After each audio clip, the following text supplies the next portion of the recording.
Hi, mining community. Welcome back to another episode of the Dig Deep the Mining podcast. And today's guest is Ric Davies, who's a specialist and expert in native title within the mining industry.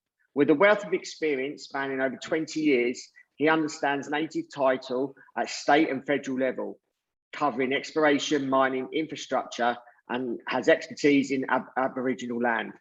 Ric prides himself on a can-do, common-sense approach to cooperative development, and is here today to give our listeners a wider understanding of native title, common issues, and how to best overcome these challenges, and also give you some hints and tips to successfully negotiate these agreements that you may be involved in either now or in the future. So let's welcome Ric to the podcast. How you doing, Ric? Oh, hello there, Rob. Pleasure to be with you. Yeah, and yourself. Appreciate you taking the time to give our audience an overview of obviously on native titles. So how we obviously start these podcasts, I wondered if you can give our audience an overview of yourself, give the audience a little bit give them a little bit about your career so they know where you've come from, how you got into the mining industry, and perhaps something that they may not know about you for those that actually do know you. So I hand it over to you. No worries. Okay, thank you, Rob. Look, it's been a heck of a journey to get where we are now. So I'm calling to you from Perth, Western Australia. I grew up in the southeast of England, in Kent, Ashford, Channel Tunnel country. Look, I guess it's fair to say I don't think I did particularly great at school.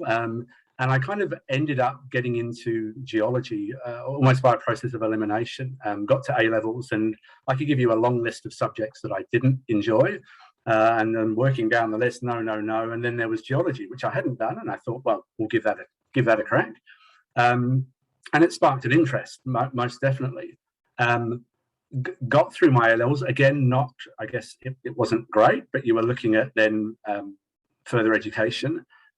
Back then, this is so in the late 80s, the criteria for a uni at that time was how far away from home is it?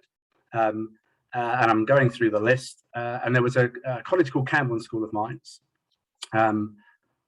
which invited me for an interview.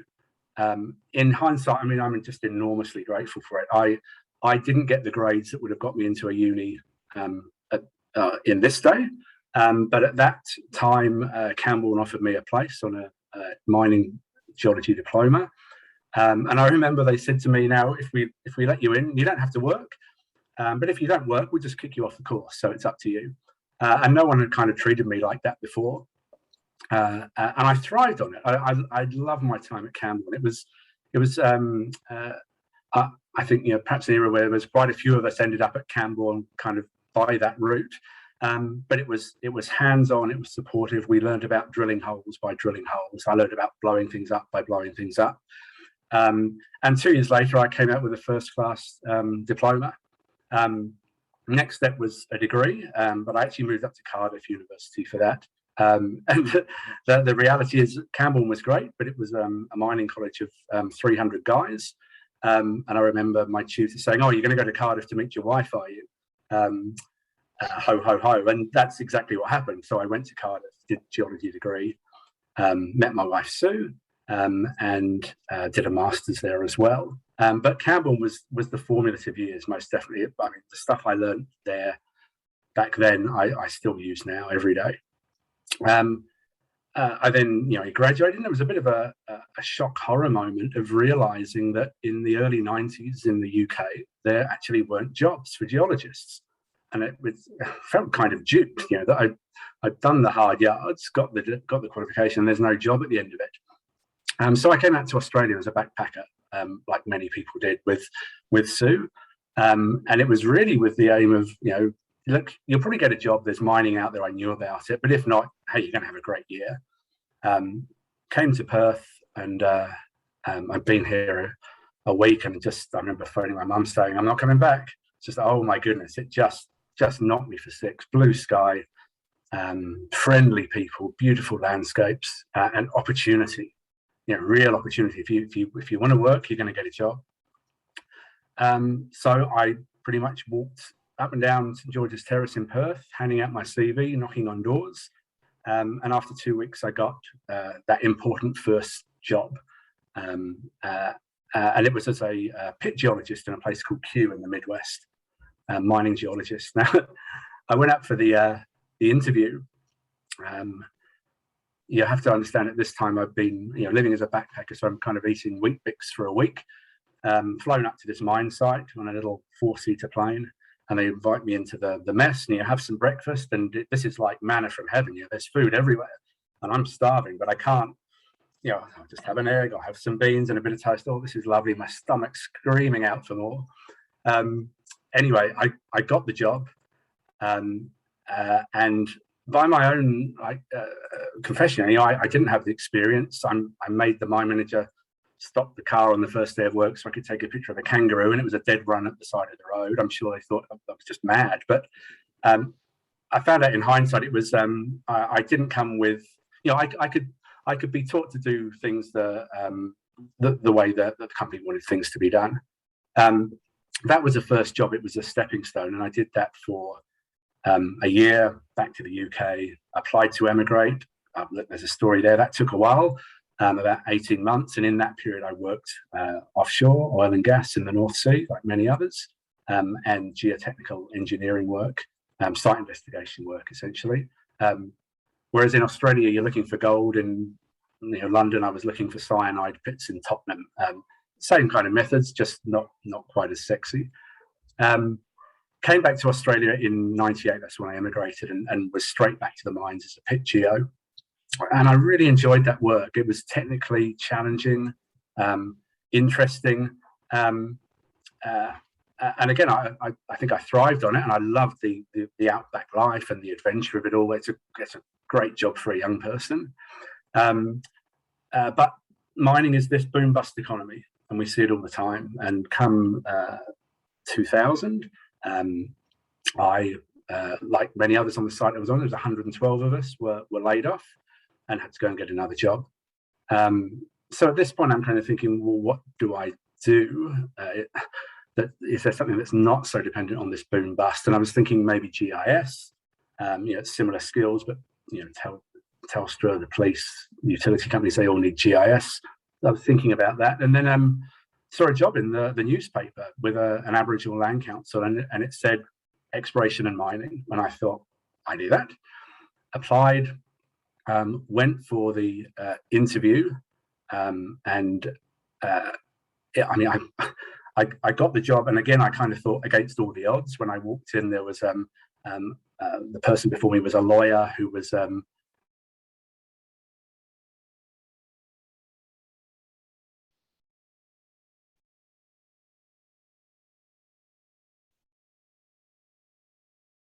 doing the Midwest region of WA at a really dynamic time. When I joined the organisation, there were 4 staff, and when I left 6 years later, there were over 100.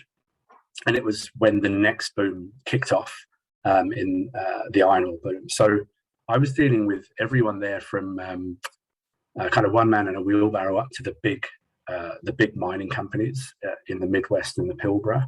And my job there was simply, it was 2 things. It was negotiating low-level exploration agreements, and we'll get into that a bit more later, but also to give mining technical input into negotiations. So the framework here is that there's a statutory process, and for mining there are negotiations that take place between mining companies and indigenous groups in Australia, and there's quite particular rules around that. But what I found is that negotiations were driven by lawyers who know a lot about law but knew nothing about mining. And I see it even now. I think there's still a bit of a gap and a need to be filled there. So my job was to give technical input into negotiations, and it kind of sounds a bit odd, but back in those days, there was a little bit of sit at the back of the room and tell us when they're lying. And surprisingly, quite a few companies were not being entirely truthful back then. So it was my role was, I guess, to help inform that process. So informed decisions are being being made. But like I said, look, it was a really dynamic time. There was a lot of opposition to native title in the early days. It's a highly political area, and I guess I was one of the few mining people working with indigenous groups. Although there's a lot more of that now. I mean, Sam Walsh the other day, former CEO of Rio Tinto, has just joined the board of an Aboriginal corporation in the Pilbara. So I kind of got to see it warts and all from an early process of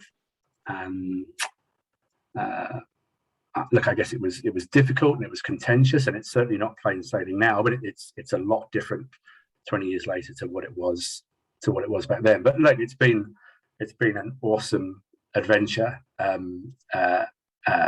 There's certainly never a dull moment, and I'm enormously grateful for it. Yeah. Thanks for obviously giving us your background. Obviously, you're a specialist in native title, and obviously it's quite a unique area of work that you're involved in. Can you sort of give us a typical overview of your typical week at work? Yeah, absolutely. So, well, first of all, this is my office. Thank you, technology. So I work from home. That said, a typical week, there's kind of never a typical week, but let me give a broad overview of the things that I'm doing. So first of all, native title, for those people, I guess people don't know what that is. It's a statutory process in Australia. It comes out of a legislation that came about in '93. People would have heard of Eddie Mabo and the Mabo case. And what that said is that that the law of the land is able to recognise a pre-existing title, pre-colonisation in Australia. So it wasn't an empty land. There were societies and rules in place, and it allows for a recognition of that. And in one sense, I've said people think of native title as a scary word. The actual reality of it, it's a form of title, and there are many forms of title in Australia. So the native title process allows for indigenous groups, and like I said, there's strict rules around this, but for indigenous groups to, first of all, identify a particular area. There's a claim process that goes through the courts, and that might take 10, 20 years. And where I come in is that it creates procedural rights for groups. So where you have this intersection of the mining industry and indigenous land rights in Australia is that if companies want to do certain things, there are rights afforded to indigenous groups, and it's kind of like a sliding scale. At the lowest level, exploration, there's notification rights, there's limited objection rights for groups. Going up the scale, there's rights to consult, and at the highest level, mining, there's a mandatory right to negotiate. In respect of new developments, there's no right of veto. That's an important point, though. So there are processes, but there's no, indigenous groups don't have the right to say no. So in the native title side of things, my involvement is I'm working with. Look, I work mostly with mining companies. I also work with a couple of indigenous groups, but it's mostly I'm working as part of a team that would involve lawyers, that would involve mining specialists, and it's negotiating and brokering agreements. Exploration is kind of, there's some precedents there.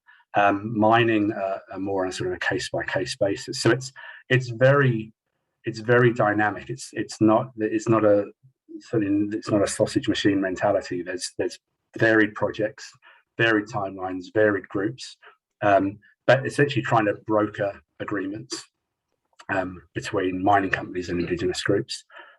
The heritage side of things, Aboriginal heritage, is a big part of the work that I do, and there is an interlinking of those two processes. But again, in very broad terms, in Australia, there's obviously Aboriginal heritage sites, and they are everywhere. Is the simplest way I can put it.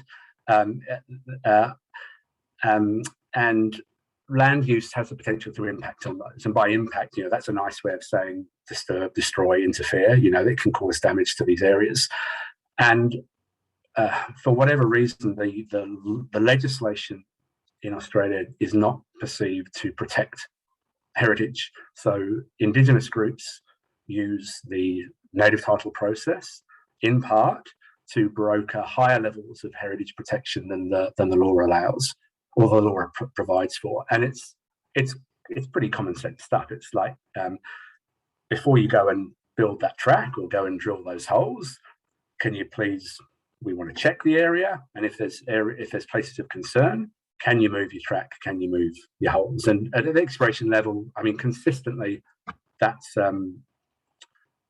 something that companies can do. It's not hard. Like I said, not rocket science, but this is, when I started in this kind of engagement just didn't happen. So heritage surveys, as we call them, the actual act of going out with a group of indigenous people, and it's often where it's mostly walking the land. You might be out in helicopters, you might be out for a day or two, you might be out for a couple of weeks.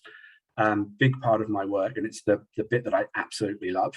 It's kind of seasonal because there's some places which are hotter than Satan's underpants out here in the summer, and you just don't want to be out there. It's a very unpleasant experience. So at the moment it's winter in Australia, Brewer. So field season, we've got lots of surveys going on at the moment. I'll be off again in a couple of weeks. And that part of the work, like I said, I love it. I have never been on a heritage survey where we haven't found something. There's stuff everywhere, which is kind of not surprising if you've got 60,000 years of history. The kind of things that we find out in the field, artifact scatter is probably the most common thing. Where people have used, I kind of think people have been the geologists of the day, using what resources were available for the best purpose at that time. So a lot of stone tool quarries. And this isn't like, I'm not talking a couple of rocks here and there. When you hit a quarry site, I'll digress a minute. There's a particular rock characteristics that are favoured. It's what's called a conchoidal fracture. It's that curved break that what does it? Glass does it. Hematite does it, although it's too hard to break by hand often. Dolerite does it. Basalt. So these particular rocks, if you've got a rock that breaks in a clean, predictive way, chalcedony is another one. You find that these areas have been quarried, and there are offcuts and essentially worked blades and tools, and there can be thousands, probably hundreds of thousands. Some I think I've been to where there's probably millions of artifacts. They're interesting. The blades are quite long, and when you tap them together, they kind of make a metallic chink, very characteristic.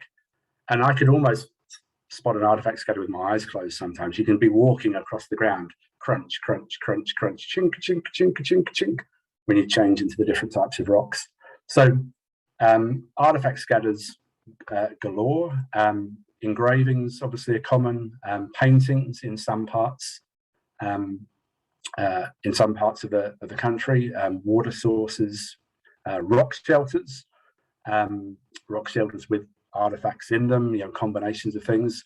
And then there's what's the intangible heritage, I suppose. There's the heritage that I could pick up, touch, look at, take a photograph of, and then the intangible is more around the not so much the archaeological, the ethnographic, stories, mythology, landscape features that have some meaning that to I guess your normal eye you wouldn't see anything, but there's a narrative associated with that. So it's really there's a lot out there, and it's not that I can just go onto a register and show me all the sites. That just doesn't exist. I mean, there is a register, but it's incomplete and inaccurate. The way to check these things is to go out with people and have a look. And it's kind of where I think I love that part of the job, is because it's where you're building relationships, you're making friends with people, and that knocks into other parts of a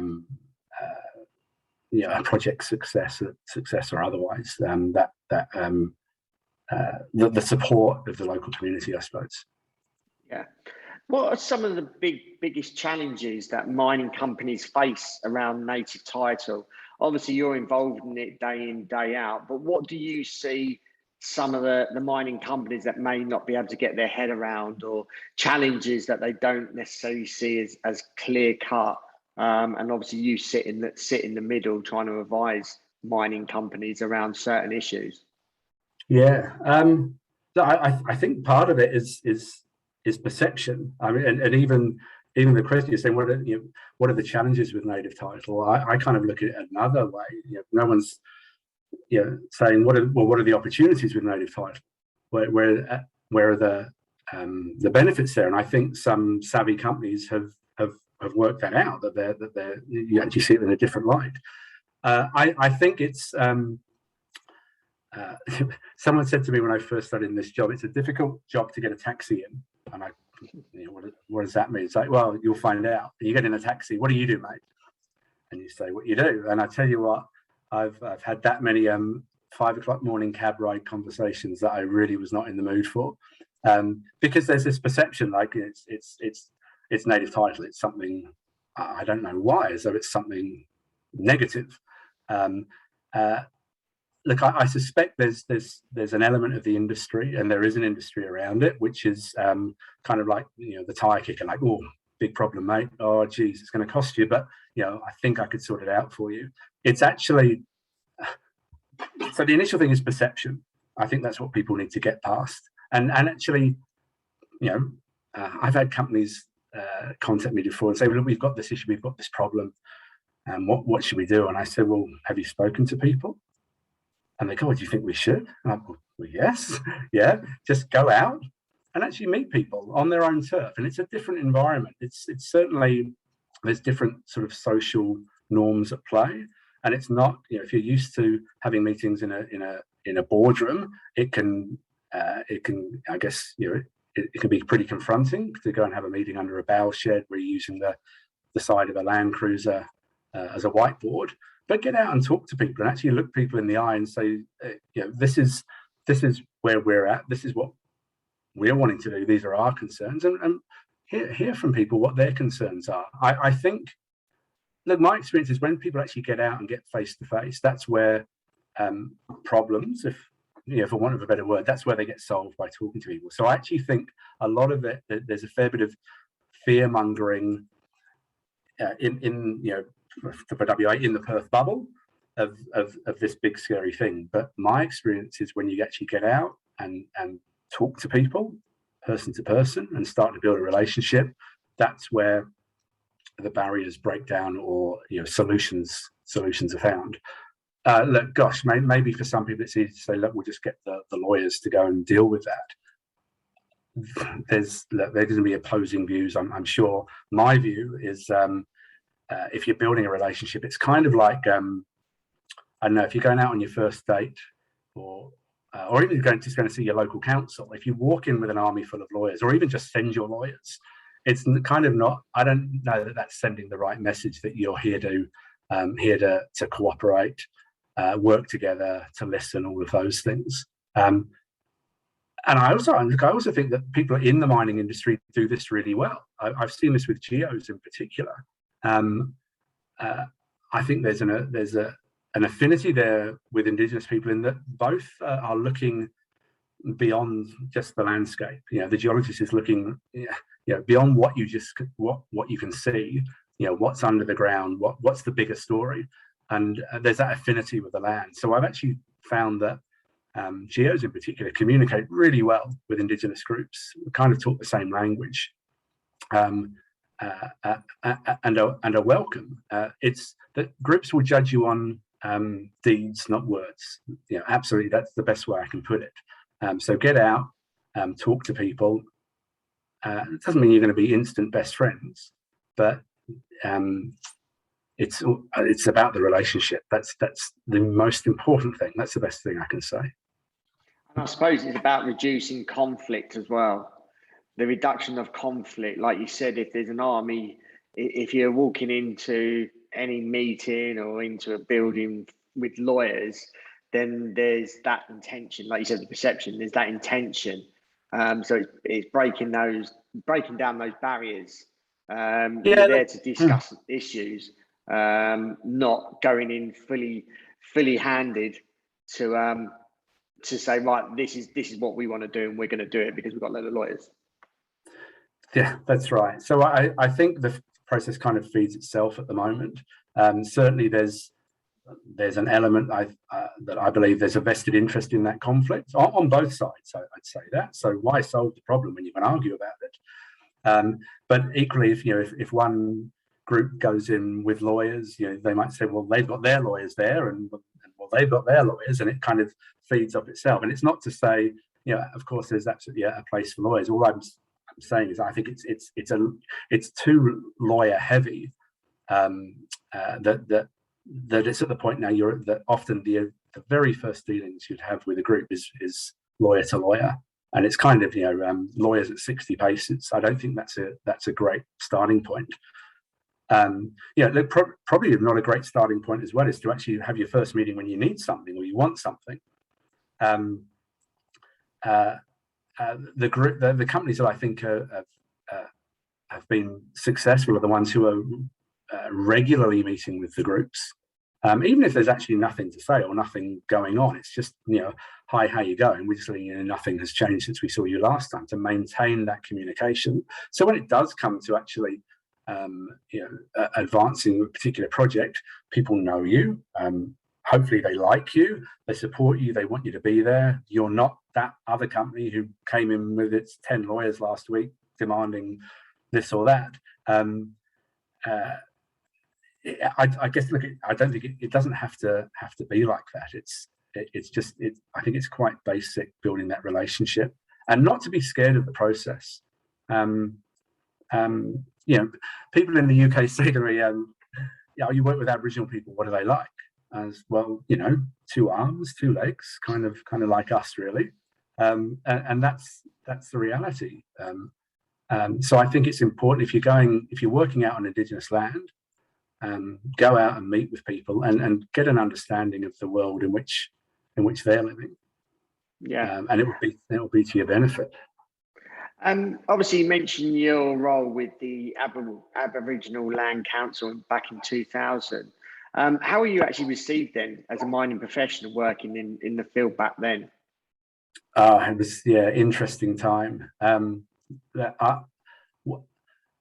Okay, so there's 2 sides. When I first met with Indigenous groups, I remember my first meeting out at Mount Magnet. There was some wariness, partly because I'm the English guy for starters.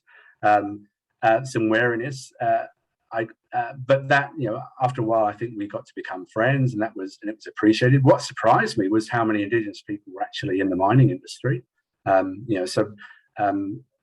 Prospectors and explorers in their own rights, and they'd come to meetings with the nuggets they'd found last week and stuff like that. So there was a level of understanding of the industry already there. But I think generally I was on that side. After initial wariness, I think I was mostly welcomed, and it was we had a good work together. Industry was interesting. I kind of think this is back in 2000. So to give it some context, what have we just been through then? The government of the day was pretty aggressively anti-native title. The mining industry lobby groups, it was on the back of what was called the Black Hand campaign, which was the Chamber of Minerals and Energy over here, who now kind of celebrate partnerships with Indigenous groups, and good for them. But back then, I remember there was a campaign that had a Black Hand building a brick wall across Western Australia and a sign saying, "Warning: keep out land under claim." So there was a lot of scaremongering. And here I was, a geologist now working for an Aboriginal Land Council. No one was ever down on me about that. I do think it raised some eyebrows, but it was something I was always happy to talk about. And I never saw it as, a couple of times people would say, "Oh, why are you working for the other side?" And I've never thought of it like that. I've never thought of it that I'm working for one side or the other. Like I say now, I work for mostly mining companies, but I work for a couple of Indigenous groups. And in both roles, I'm kind of feel like I'm trying to do the same thing, which is, solve a problem and get a workable process in place. So I never saw it as being on different sides, and I was always happy to explain that. It gave me an insight into a new part of the industry that I had no awareness of before when I was on site. And it's, I guess, what I call it, it's the politics of resource development. There was a whole other level of conversation which I didn't realize what was going on. I remember after one of my first meetings, I got picked up by the head of the mineral titles from the mines department. He said, "I'll give you a lift back to the office." I thought, "Oh, that's nice of him." It was actually to kind of, I think, quiz me in hindsight, and we're quite good friends now since. But I think there's a geologist working for a land council. Is this good, or is this a threat or a problem? And I firmly believe, like, having that knowledge within Indigenous groups it can only be of benefit. I've seen some others do it, but normally I think there's kind of a crying need out there. But look, now it's easier to get a taxi in this line of work. That's for sure. But back then, it was an interesting time. The land council I worked with, there was just 4 of us there, I said, when we started. And I was just lucky to work with a fantastic bunch of individuals. The boss was a lawyer called David Ritter, who's now gone on to be CEO of Greenpeace out of Sydney. There was the office mum, Lady Donna, who was an opera singer, who's now the remote hearings coordinator at the federal court. We also had an army of student volunteers, and many of those have gone on to very successful careers in this field over here. And it was an exciting time to be around, and it was a dynamic and varied team. I don't think I've ever worked harder in my life, but it was an exciting time to be in the industry. And I look back now, there's the things we were dealing with now, or back then, I kind of roll my eyes at. It's like, gee, did that actually happen? Because we've moved on a long way since then. Sorry, have I answered your question? Yeah, you have. My next question was, do you think there's a need for more mining professionals to move into this field?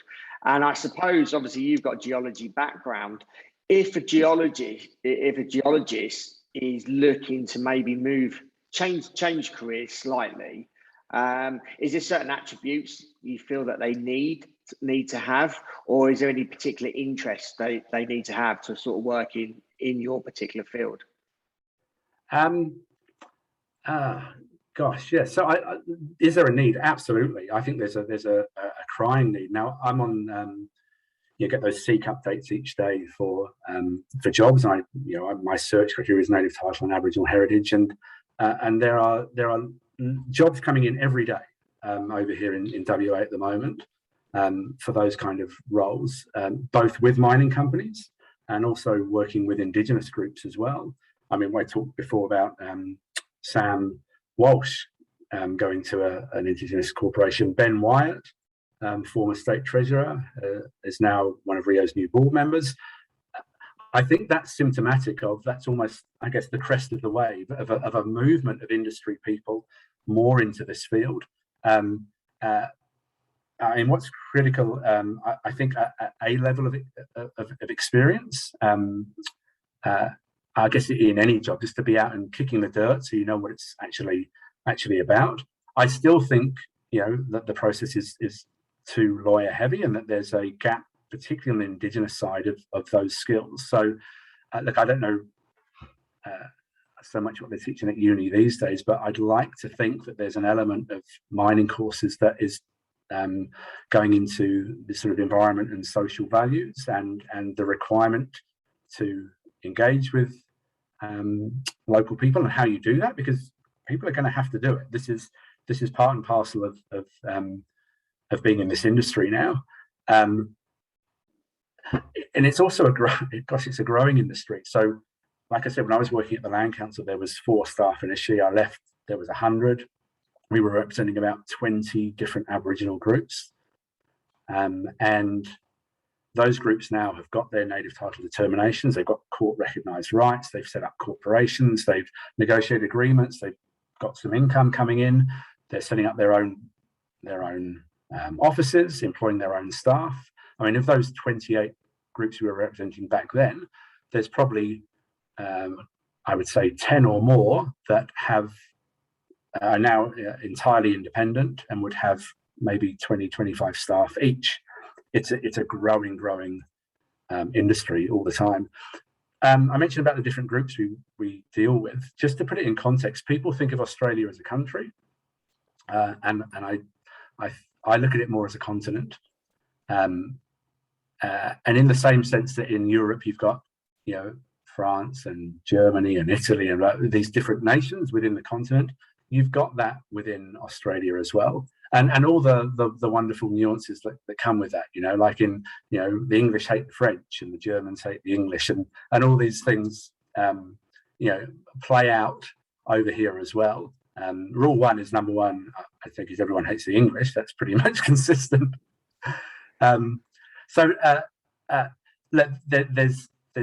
There's absolutely a need, and I would encourage people who are looking to get into, or maybe who are already studying mining, that to study mining doesn't mean you have to get a job in a mine. Maybe people think that you do, but it's absolutely not the case. There's jobs in government, so there's a whole arm of government which deals with mining applications and approvals. There's jobs with indigenous corporations, and like I said, there's a huge need there, and there is lots of opportunities there. And then there's the particular work in mining companies dealing with communities. Now that allows openings for other people, so social scientists, archaeologists, anthropologists, psychologists. I say to my kids, you think of mining as just it's a truck and a digger. It's so much broader than that. It's so much broader than that, and it's innovative and dynamic, and I think an industry that encourages. Well, no, it always has change, but I think it welcomes change as well. So if people are thinking, well, I could get into this, I could study this line of work, but work for a community organisation that's engaged with mining with a view to, I don't know, upping standards, if you like, or getting some kind of different outcome that you perceive that this is how it could be done better, I'd say go for it. I think that would be welcome. The bottom line is that if you think something can be done, if you don't like the way something's done and think it can be done better, get in there and change it. And a mining degree doesn't limit you to working in a mine. It's much more extensive than that. Yeah. Can you give us some examples of how relationships with indigenous groups can affect a mining project? Yeah, sure. So for all my rambling there, the reality is this: mining companies, to a higher or lesser degree, in Australia or in Western Australia, need to engage with indigenous groups where there's native title in place, and more there's I guess more social sort of expectations. Values are changing in terms of how companies engage. So it might also be, you've got pastoralists, you might have local shires, there's the community that needs to be engaged with, and these are not soft issues. I think in the past maybe they were thought of as that the engineers would optimize a project, go and get me approval for that. We've decided what it's going to be, now get it approved. There's more interaction earlier on now about community inputs and values, and like I said, it comes down to the relationship. There's some rules in place. Like I said, it's not a right of veto, but companies have to negotiate. If it's for mining, in what's called, they have to negotiate in good faith. That has a particular meaning. Like, you can't turn up to a meeting and say, my negotiating position is I refuse to negotiate. You've actually got to make a genuine effort. Oh, you laugh, it just happened. You have to make a genuine effort to try and reach an agreement. There's then arbitration and things like that that can follow if not. But to give some examples, maybe some bookends, the longest negotiation that I'm aware of for a mining project took 7 years.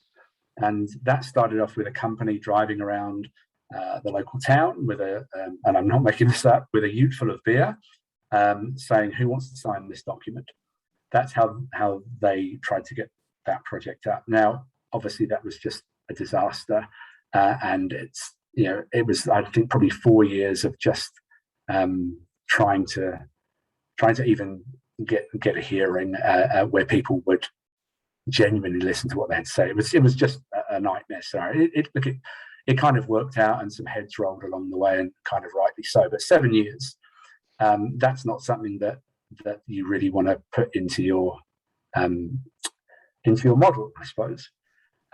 The quickest one. Oh no, let's go to an in-between one next. So that I talked about companies not telling the truth. Again, it's not rocket science, but you've got to, if you're negotiating with a group, be upfront. Sometimes you might have to deliver a message that people don't want to hear, or it's not well received. But it's much better that you do it than they find out afterwards, or find out that you were not being truthful. That will backfire. So a company in the Pilbara that was it was applying for a mining lease, and it told the group that it was applying for a mining lease because it wanted to expand its waste dump. Now, on the flight up to that meeting, on the In-Flight magazine, there was an article about this company and about how their new mine development was going to increase the world's supply of a particular speciality metal by 50%. And we went to this meeting, and the director of the company was there. And this is a big listed company, and the group essentially just gave it to him. Their opening bid was, we want to expand the waste dump, and we're going to offer you, and I'm just picking numbers here, so we're going to offer you, it's $20,000. We just want to make the waste dump bigger. The group just destroyed this poor director. Actually got reduced into tears. They were lying. It was simply that. Long story short, the company had actually boxed themselves in. They told the market they were starting mining in 3 months. They thought they had some arbitration options, which actually they didn't. They hadn't thought it through properly. And that $20,000, we want to expand the waste dump offer turned into a $10 million deal for a new mine, and they just boxed themselves in, and it was from not being truthful. Now, like I said, this is 15 years ago. I think we've moved on a fair bit from them.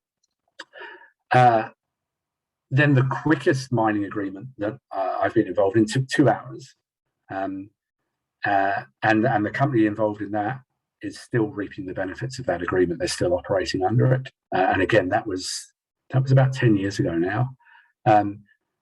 2 hours for a mining agreement, there's a backstory to it. And that was that the company actually went and built that relationship early. So when they were exploring, they were in there every meeting saying, this is what we're doing. Or like I said, there's nothing going on. Just want to let you know that there's nothing happening. And over about 2 years, they probably built up the relationship. Now they didn't have to go and meet with that group then, but they chose to. And obviously, I think there was some philosophical argument at play, but more than that, there was a business case. It was simply that there was a business case to engage early, to build that relationship, to be known, to be I guess ultimately welcomed by the community. So when it did come to applying for a mining lease, they got their agreement done in 2 hours. So I call it the business case for respect. And philosophy aside, I am 100% of the view that there is that business case to engage early will pay dividends. And the other course of I guess wait till the last minute, or hope it'll be all right, or just try and fudge it is just kind of fraught with danger. Yeah. Obviously, the destruction of the Juukan George rock shelters made headline news around the world last year. Can you tell us about the impact that has had within Australia? Yeah, so the Juukan, first of all, I have to say up front, I have done some some work with the group involved there. So I'm not going to get into any of the detail of that, but to the extent it's impacted on the broader industry and to the extent things are on the public record, I mean, certainly that has been, I think, the biggest moment in my career. In terms of the impact on the industry, that's what I mean. It was, I mean, from any perspective, it was just a disaster for all concerned. And the fallout of that, I don't know how it was, I guess, overseas, but in WA, it was an interesting reaction. It was a rare moment of kind of, I think, unity in the population that it was kind of like, I think for most people, it's like, oh, no, that's just not on. That is not on. And a fair bit of anger as well that this had occurred. It felt like there were then ripples that went out from that overseas, but also like the investor community over here.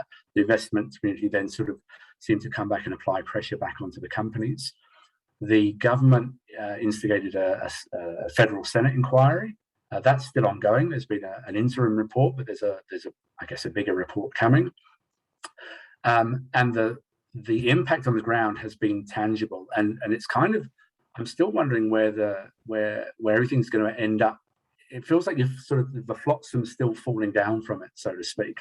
And we're a year down the track now. So like immediate things was you've got, there's a much higher level of diligence around identification of heritage and protection and mitigating impacts. And it's, you know, my work, and I think lots of people in this field has kind of just gone through the roof. Look, combined with COVID as well, because when we've had COVID-free windows, it's a case of get out there and do your work. But going out and doing more higher level, more intense surveys, going and checking areas again, indirect impacts from mining. For example, you may have a rock shelter that has some significance, but it might be, let's say it's 100 meters away from the pit. Okay, on paper, it's not impacted, but are there blast vibrations? Is that rock shelter geotechnically stable? You've got to go and do a geotech assessment, going back out with the group, saying, you know, it's 100 meters away. We think it's okay. What are your thoughts on that? So I guess what I've seen is companies pulling their socks up a lot, and a bit of nervousness around it as well, because the indigenous groups are flexing their muscle as well. And that's a combination of many things coming together. You've got people are now, they've got their, you know, groups are getting their land rights. They are often, the groups are not wanting for lack of resources. They're sophisticated, they're strategic. You've also had, there was the Black Lives Matter movement last year. All these things sort of come together, and groups are sort of, you know, in the past I've seen government has been very supportive of groups and indigenous groups' right to say yes, but not wanting a bar of an indigenous group's right to say no. And I'm sensing groups now are saying, no, we're prepared to stand up to this more. So it's resulting in initially a lot more field work, a lot more checking, double checking, and kind of re-optimizing of projects. My view is you can move everything apart from an ore body. So roads, waste dumps, you know, being redesigned to avoid impacts, to avoid buffers on impacts, just to I guess to document that you're doing everything you possibly can to avoid heritage areas. Now, what if there's a heritage area in the middle of a pit? You know, that creates, you know, some difficult discussions. And at the moment, I kind of sense there's a little bit of people just sitting back and not wanting to push that button right now, waiting to see where the dust settles. Other things in flight, we've got legislative change in Western Australia. The Heritage Act, like I said, is not perceived as protecting Aboriginal heritage. And that's been, changes to that has been on the cards for a long time. And then Jucan came along at kind of the tail end of that process and just put took the blowtorch to the issue. So I'm off to a forum tomorrow where there's going to be talking about latest changes of the Act. We're expecting that to go through this year. I'm still not certain what it's going to look like, but indigenous groups are going to have a much higher say than they currently have. No question. So I mean, you know, like I said, these are not soft issues. How we model resources, I think that's going to be impacted. So in Australia, there's a thing called the JORC Code, Joint or Reserve Committee. It's kind of a rule for geos and engineers, so there's consistency of reporting. So you know, when someone goes off shift, you don't start calling things different stuff. So it defines how you categorize mineral resources, how you convert those to reserves, which is the bit that you can extract at a profit. And these are important requirements for companies that are on the stock market about how they report things. Now, the JORC Code's going through review at the moment, and one of the things in there is what's called the reasonableness test. So the current JORC Code, I'm sorry, getting a bit technical here, says a mineral resource, which is essentially anomalous mineralization in the ground that you've identified from exploration. There's something there. To convert that to a reserve, the portion of the resource that you can extract at a profit, it's not simply an engineering calculation. It's not tons grade, can I dig it? Yes, you can. Sorry, I could resist that one. You've got to bring in what are called modifying factors, which would be environmental, social, heritage comes into that. A bottom line is this: to convert something to a reserve, the competent person who makes that call has to be able to demonstrate that, and I quote, that extraction can reasonably be justified. Now that to me throws up a value judgment, and I'm sure you could argue till the cows come home about what that means. But if you've got a 46,000-year-old site with evidence of occupation through the last ice age that's deemed to be one of the top 5 in the Pilbara, and can mining of that be reasonably justified? There's a huge argument to be had there. So that the JORC Code is being reviewed. Some companies now have amended their reserve statements to take out areas of with heritage sites on them. So it's like I said, it's not soft. This is a very relevant issue, and we'll see where the JORC Code lands. But potentially, heritage will be a defining factor in what can and can't be mined.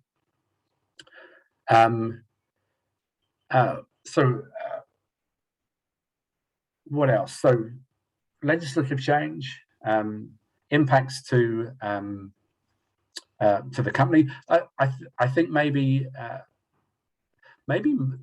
this is looking a long way ahead. You've got these kind of ripples across the ocean, and there's international issues now with other companies. Where I think this is all heading towards is different approaches to mine development. Some of the mines that we're dealing with here, this is not one pit and a waste dump. You're talking like mega mining provinces. They are like little countries, airports, thousands of workers, and it's almost a case of we'll start at one end of the mountain range, and we'll see you at the other end in 100 years. These are mega projects, and I think that may be a change in approach that engineers will balk at this, but maybe a more kind of town planning approach. And let me explain. In that, if you're building a city, you don't concrete from one side to the other. You leave some gaps. You leave some public open space. You leave a bit. There's some water courses, and I think that will come more into mining as these social values infuse decision making that you can still make. Doesn't mean you still can't make squillions and squillions of dollars. Don't get me wrong, but there'll be some bits will be left. And those will be left because they've got particular values that are deemed worth protecting, and that will be, yes, that will lose some ore here, yes, but it will mean that the project can develop, over here, so some other area. the last, I guess, what I call the Dukan factor is this. It's what I've seen in companies is that decisions are made. This is my experience at the top. It's a by the engineering discipline mainly, and when people feed into that, experts feed their information and advice in, but it goes up the top, and then there's a key decision maker. And some of the stuff we're dealing with, these issues are intangible and I think hard to measure. I mean, how do you put in a financial model reputational risk? How do you model intangible impacts? I kind of think that the current process kind of struggles to get its head around those kind of things. And I don't know what the answer is here, but I think there's disciplines that have influence to a certain level within a company, and then the ultimate decision maker, it's made on on their values, which is, well, I'm looking at the project, I'm looking at the return for the shareholders, and my engineer's hat says this is what we're going to do. Now that you can, with the benefit of hindsight, that has had massive impacts on the company involved. I don't know how you value that reputational risk. Massive impacts on the industry as a whole. I mean, kind of ironically, has probably done more for indigenous land rights in Australia than 20 years of indigenous advocacy has ever done as well. I mean, it was just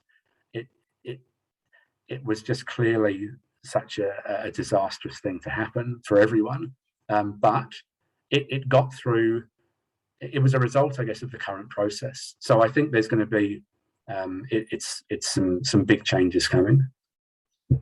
Okay, I've got two more questions. What do you see as the future of Indigenous groups working with mining companies in Australia, sort of in the future?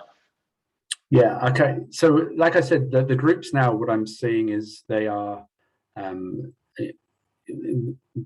are well organised, certainly well funded. Some of them, and this is as a result of doing agreements with mining companies. And by well funded, I mean there's groups that have we're talking groups that have in the hundreds of millions of dollars. Now these are in trust, and there's very strict rules about how they're used. But what I'm seeing is groups, they go through the hard yards of getting native title, and that's a hard process, and people have died along the way. It's a stressful, unpleasant thing. Now starting to find their feet and guess re-establish themselves and their ability to have a say in land development in their regions, almost kind of like pseudo councils. And now the next step is looking ahead to, well, what's the future look like, and how do we invest into that, and how do we control it? So a few things. Firstly, the current system, there's the weight of government, there's the weight of history, there's the weight of industry, kind of all roads lead to Rome. It's like I said, there's no right of veto for Indigenous groups, and they are up against a machine in many instances. What I think will happen, and some groups have started to dip their toe in the water with this, is actually flip the process on its head. Rather than waiting for a mining company to apply for a tenement, and then you start talking with them and try to broker the best deal you can under a kind of pretty limited system, turn it around completely, and actually Indigenous groups go out and start pegging tenements, building up a portfolio, and going and knocking on doors down in Perth and saying, this is who we are, these are the tenements we hold, these are our values, this is our principles, do you want to work with us, come in as a partner, farm in, whatever it may be. It's kind of almost kind of commercializing a little bit the rights that you have. What that does is it puts the Indigenous groups in the driving seat, and it uses all that weight that's traditionally been against them to work for them. So I'm excited and optimistic about when this starts to happen, because mark my words, it is the future, and these groups have the potential to be a formidable force in the mining industry. Like, make no doubt about it. If a group is taking on Rio's former CEO onto its board. They're not doing this just for a feel-good exercise. This is, that they I believe will be a serious player in this industry, and I absolutely welcome that. That's going to be a really exciting time, and I know lots of companies in Perth who would welcome that as well. Would be thrilled to have a group come and knock on the door and say, how can we work with you? So that's one thing. That's one thing I'm looking forward to.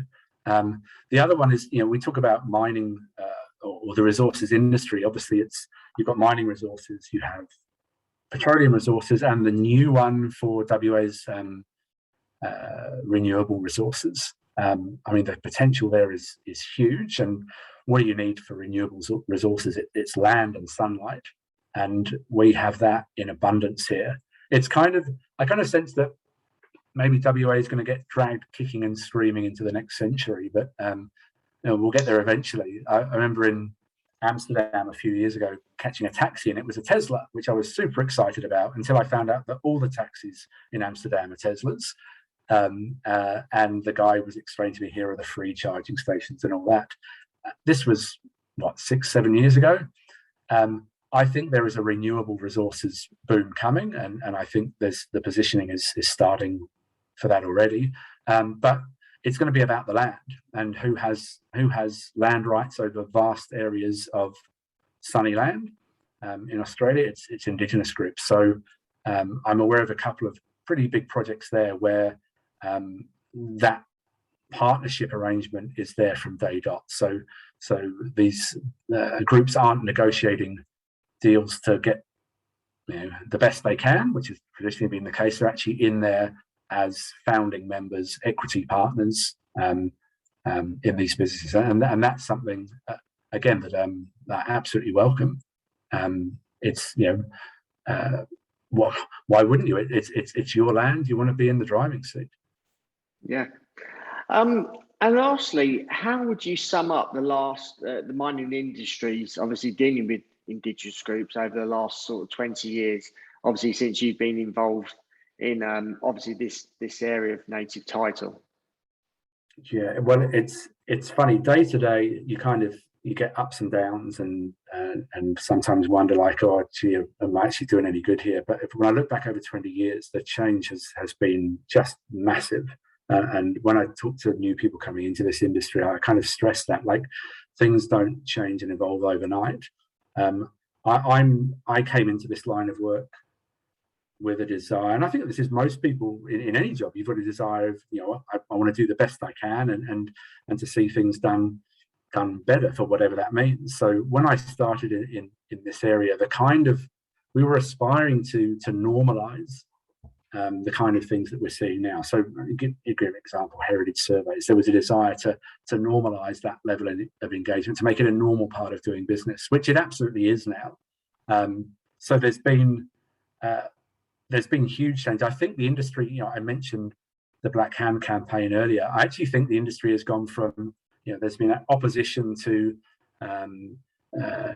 some begrudging acceptance, and we're now moving into its cooperation and collaboration. So I actually think it's a good news story there. I definitely would say the mining industry is kind of light years ahead of where government is in terms of its dealings with indigenous groups. There is the engagement that happens is regular. People are very involved in decision making and involved in working out on these sites, and not just at a junior level. I worked in a project up in the Kimberley where we had 50% indigenous employment, and people working their way up to supervisors, and it was at the level of, if we were laying pipe, we'd say, well, it's got to get from over there to over there. It's your land. You guys, you work it out. You tell us how you want it done. So look, it's come on light years. It's like I said, it's had ups and downs. There's opportunities abound.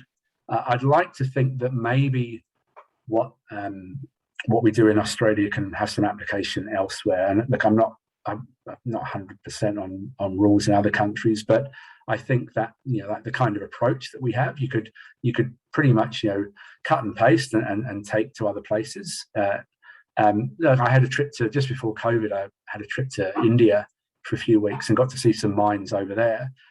Gee whiz, that was an eye opener. To see people loading rock, then people standing next to a rock breaker in saris and thongs picking rocks up. Just basic stuff. Like, I don't know where all the PPE goes here after it's used, but people working in a mine in a pair of flip-flops was just kind of beyond me. So I think there's things we do here, which is, and again, I mentioned at the beginning, it's not rocket science. Going and talking to communities, it's kind of applicable everywhere. Another example: a trip to Canada a few years ago. I talked to a group there and was saying, what happens when a company wants to explore, and they said, we get a letter. And then we met with the equivalent of the mines department over there, and I said, is that right? They just get a letter? And I said, oh yes, but we're going to, well, at the moment, we encourage people to send a letter, but we're going to change that soon, and they're going to have to send a letter. And I thought, oh goodness me, there's things that perhaps we take for granted in Australia that just don't happen elsewhere. And I think it would be quite easy, just you could apply that and take it overseas. But like I said, it's evolving continually. I'd like to think in 20 years' time, the next generation will look back and be having similar conversations, sort of rolling their eyes and be saying, gee, I can't believe they did that back then. But this is the mining industry. I think it's kind of thrived on its ability to evolve and change. I don't see that as a bad thing at all. I think it's welcome and kind of key to its success. Ric, really appreciate your time. Obviously, giving our audience a overview of native title, some of the challenges that companies are facing, and it seems to me, from obviously hearing from you, it is about relationship building, breaking down those barriers, and like you said, it's the perception of people thinking they need lawyers. It's a lot of law, and like you said, it's probably more simple than that. It is actually going and speaking to these landowners and just showing your intentions and seeing how you can work with them. So it seems pretty more realistic and a little bit more down to earth approach. And so I really appreciate you obviously giving your views and advice. You've been doing this for 20 years. So if our audience at all wants to reach out to you, if they've got any questions, how can they go about doing that? Are you on any social media? Okay, so I'm on LinkedIn, and I've got the email and the website. That is as far as my social media skills go, but LinkedIn would be the best one, or email. Yeah, well, we can put those in the show notes accompanying this podcast anyway. So the audience appreciate you listening. I'm sure you probably got quite a few questions or concerns or even just queries that you may want to reach out to Ric around native title, and whether it's issues that that you're currently dealing with, or you may have dealt with in the past that you just wanted to sort of clarification around. So no doubt Ric can maybe give his advice on that. So appreciate you guys for listening. Hope you can share this episode around other people within the mining industry, because I think it obviously is an important part of the mining industry, and it's obviously only gonna increase as we move forward into hopefully a commodity super cycle. So yeah, appreciate you guys for listening. Thank you again, Ric. Appreciate your input. And until next time, happy mining.